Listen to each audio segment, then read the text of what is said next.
In the heart of Lagos, where luxury and hustle collide, lived a man whose name echoed in the corridors of wealth, Chief Nicholas, famously called Chief Dollars. Young, charming, and insanely rich, he was a man every woman wanted and every man envied. But he had eyes for only one woman, Linda, his beautiful and soft-spoken wife. They had been married for 2 years and their love was like a fairy tale. Nicholas adored her so much that he treated her like a queen, especially when she became pregnant. It was as if her pregnancy elevated her status even more in his heart. Every weekend, he took Linda shopping in Victoria Island, pampered her with designer clothes, imported baby goods, and made sure she ate only the finest meals, even personally cooking for her on some days. He promised her a private jet if she gave birth to a male child, someone who would carry on his powerful name. His obsession with having a son consumed every part of him. But Linda, though grateful for his love, began to grow uneasy at how much emphasis he placed on the baby's gender. What if it was a girl? Would he still love them the same? The anticipated day came, gender reveal day. Dressed in matching luxury outfits, the couple walked into the hospital. Nicholas was buzzing with excitement while Linda's heartbeat was shaky. When the doctor looked at the scan, his smile faded slightly. Sensing what was about to happen, Linda quickly signaled the doctor to keep quiet. Confused, Nicholas asked what the gender was, but the doctor lied, saying, "We'll have to wait 2 weeks for the final result." When they got home, Linda immediately called the doctor and heard the heartbreaking truth: it's a girl. Her heart sank. Not because she didn't want a daughter, but because she knew the storm it would cause. Nicholas's entire love and affection had been tied to the hope of a son. Desperate to shield her unborn child, Linda begged the doctor to keep postponing the result and find a way to protect them. And so, the secret was kept while Nicholas continued to pamper his wife, unaware of the truth waiting to shatter his joy. 7 months later, after a difficult labor, Linda gave birth to a beautiful baby girl. But the happiness was short-lived. When Nicholas was informed, his face turned to stone. Without a word, he walked out of the hospital, abandoning mother and child. It was their family driver who came to pick them up, tears filling Linda's eyes as she held her precious child close. She had expected disappointment, but not outright rejection. When she got home, Nicholas stood at the door like a bouncer guarding a club. "If you want peace in this house," he said coldly, "return this child or take her to the orphanage." "I don't want a girl." Linda broke down. With trembling lips, she said, "But I'm not the giver of babies. It is what you gave me that I produced." Nicholas turned his back on her. That night, she named the baby Nasia, meaning a sign from God, and vowed to protect her from every storm, even if the storm was her own father. 5 years passed, and Nasia grew into a sweet, intelligent child. But she lived in a house filled with rejection. Her father never said her name, never gave her gifts, never attended her birthdays. While Linda did everything to shower her with love, new dresses, bedtime stories, and school lunches, nothing could fill the gap left by her father's absence. Every night, she would ask, "Mommy, why doesn't Daddy like me?" And Linda, hiding her tears, would reply, "Daddy is just having some business issues. He loves you, but he's stressed." Meanwhile, Nicholas continued to flourish in business but remained emotionally bankrupt. His obsession with having a male heir blinded him to the miracle living under his roof. He and Linda tried again for more children, but year after year, the womb remained closed. Doctors couldn't explain it. Friends whispered. Nicholas blamed Linda, and worse, he blamed Nasia. But the little girl kept smiling, holding her mother's hands, and whispering affirmations to herself just like her mom taught her, "I am a blessing. I am a miracle." Years passed, and Nasia bloomed into a stunning young woman, full of brilliance and purpose. Against all odds, she graduated as a medical doctor, one of the youngest in her class. Her excellence opened doors across Lagos. She was offered a position at one of the top private hospitals in Nigeria, and soon, international medical missions requested her expertise. Still, her father remained cold, acting like she didn't exist, even though her name now appeared in newspapers and on hospital walls. Linda beamed with pride, though silently heartbroken that the man she loved never saw the beauty of the daughter they created. One day, Nazia came home and told her mother, "Mom, I think I want to move out. I've grown, and Dad doesn't want me around." Linda tried to stop her, but deep down, she knew it was time. She told Nicholas about Nazia's plans. He simply grunted and didn't say a word. For Nazia, this silence was the final goodbye. Nazia settled into her new apartment in Ikoyi, Lagos, a beautiful space overlooking the lagoon. Her hospital was close by, and the staff respected her deeply. For the first time, she felt peace. No judging eyes, no hostile silence from her father, just the sound of her own success echoing back at her. She decorated her place with soft colors, fresh flowers, and framed pictures of her mother. Not a single photo of her father hung on the walls. She had learned to move on without him, or so she thought. Despite her independence, Nazia never forgot her mother. She visited Linda every weekend, brought her groceries, and ensured she always smiled. Linda, however, was growing weary.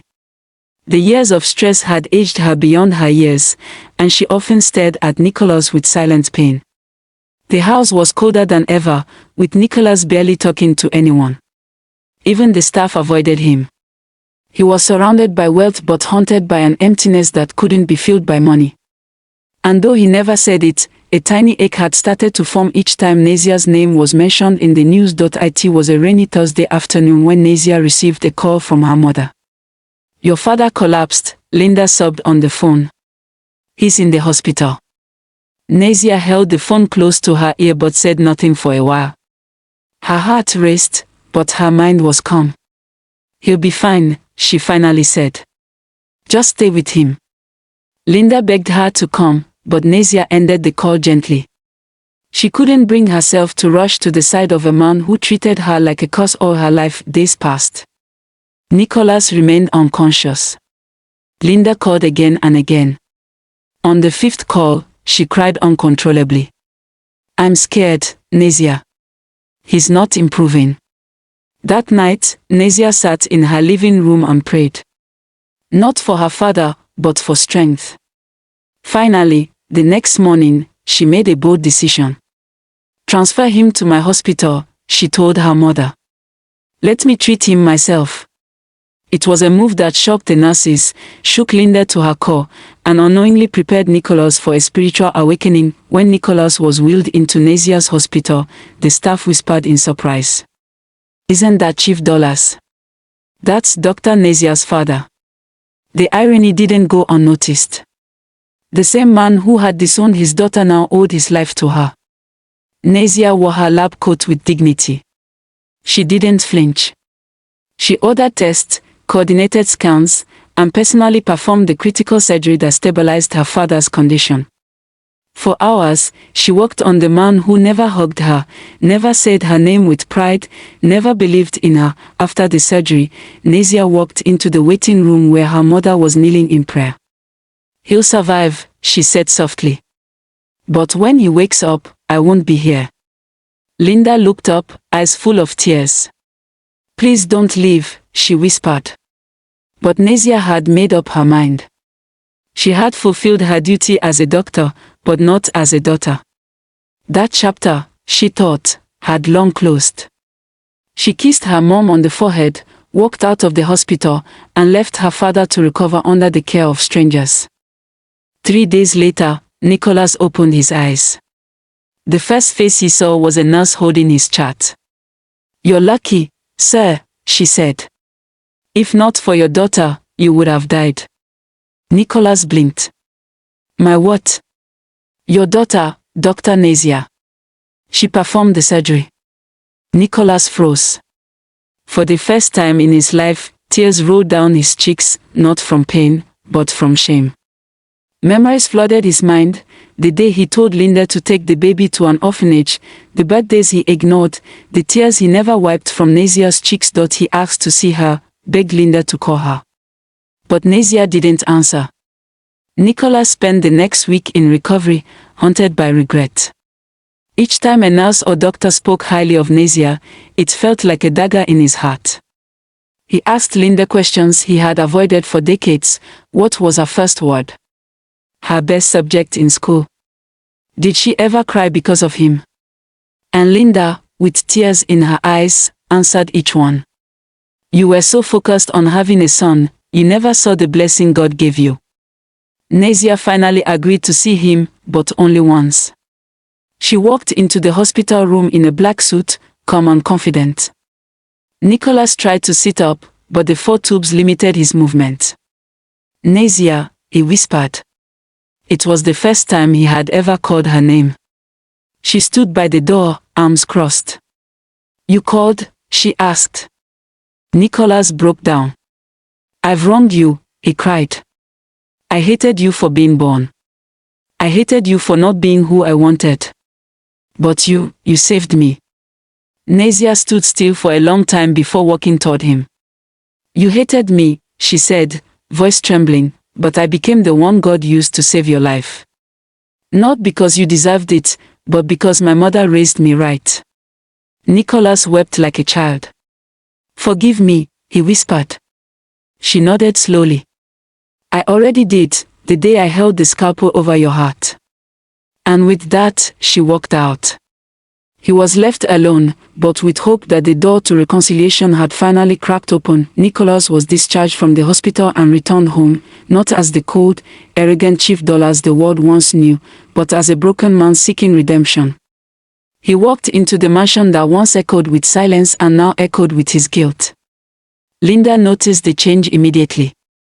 He spoke more gently, smiled more often, and no longer backed orders at the staff. But one thing was missing, Nazia. Her presence still haunted the corners of the house. One afternoon, Nicholas sat in the living room holding a photo album Linda had secretly kept over the years, photos of Nazia's first day in school, her graduation, her medical award ceremony.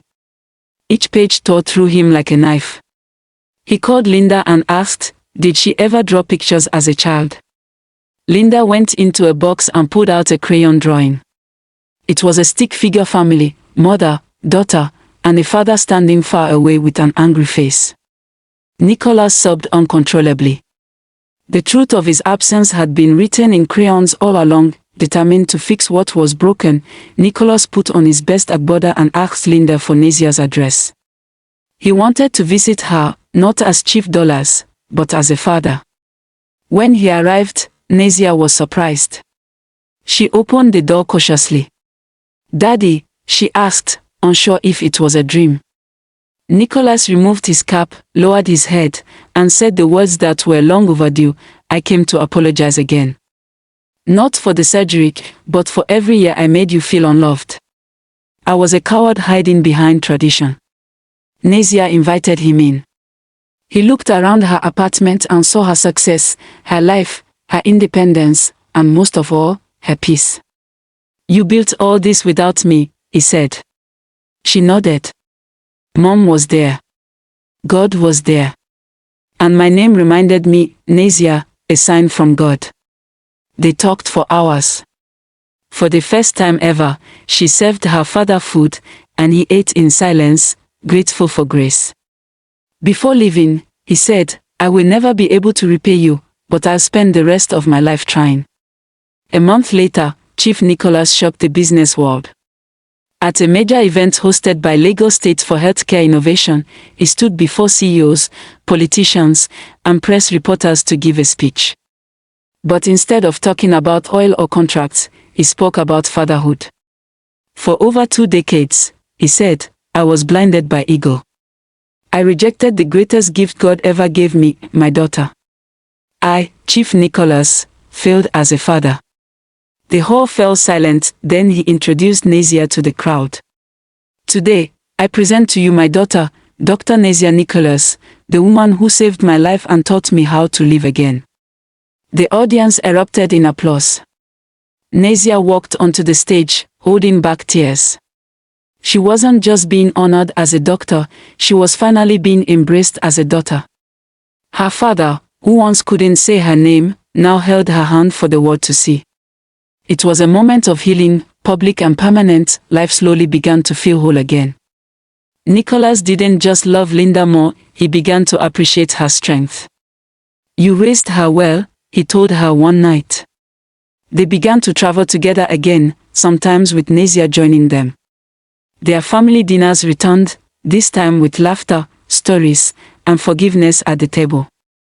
Nicholas still had regrets, but he no longer lived in them. He lived in the now, supporting Nasia's medical missions, sponsoring girl-child education, and speaking to fathers about letting go of harmful traditions. Nasia also softened. She invited her father to one of her award nights. When she was asked who inspired her strength, she said, "My mother gave me love, but my father gave me purpose, even through his silence." The crowd was confused, but Nicholas knew what she meant. His rejection had forced her to rise above pain. And now, love had built a bridge that was stronger than blood, stronger than name, and stronger than pride. Years later, at the groundbreaking of a new children's hospital funded by Nicholas's foundation, he gave a brief speech. "This hospital is named after the girl I once rejected. Nasia Hope Medical Center. May every child who enters here feel wanted, seen, and loved." As he unveiled the plaque, he looked at his daughter standing beside him. She wasn't just his child anymore, she was his legacy. Not a son to bear his name, but a daughter who gave it meaning. As they drove home that evening, Nicholas sat quietly in the back seat. He looked out the window and whispered, "Thank you, God, for not giving me what I wanted, but for giving me what I needed." Nasia held her mother's hand, and the three of them laughed together as a family. No mansion, no millions, no male heir could replace that moment. And so, what began as rejection ended in redemption. Because sometimes, the miracle you pray for comes in the package you refuse to open. If this story touched your heart, don't forget to hit that like button, leave a comment, and subscribe for more powerful real-life inspired stories. Share this with someone who needs a reminder that healing is always possible. Thank you for watching Chloe's Folktales, where every story has a lesson.